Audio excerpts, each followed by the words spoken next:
కానీ శరీరాశకి నేత్రాశకి దేనికి లోపలేదు తన జీవితంలో సమయ ప్రవక్ష అంటే దేవుని ఆశీర్వాదం, దేవుని వాగ్దానం అలా ఉంటుంది. అంటే యెహోవా కొరకు ఎవరైతే ఎదురు చూసారో అలాంటి బలమైన ఘనమైన రక్షణ కార్యాలు, మహిమ కార్యాలు చూస్తారు యెహోవా కొరకు ఎదురు చూసేవాళ్ళు.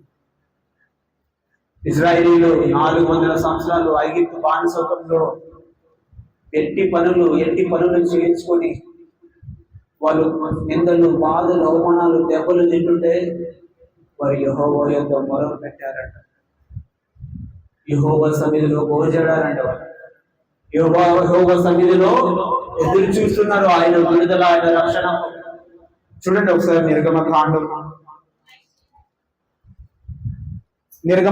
ఒకసారి చూడండి.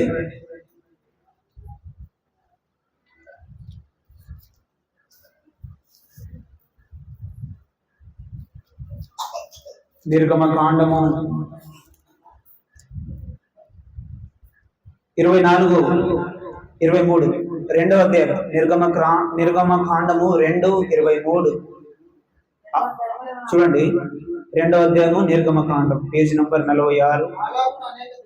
అలాగున అనేక దినములు జరిగిన మీదట ఐగుప్తు రాజు చనిపోయెను. ఇశ్రాయేలు తాము చేయుచున్న వెట్టి పనులను బట్టి నిట్టూర్పులు విలుచుచు మొరపెట్టుచుండగా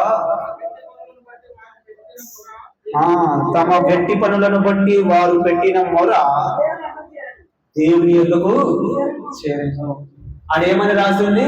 తన కార్యమును సఫలము చేయు దేవునికి.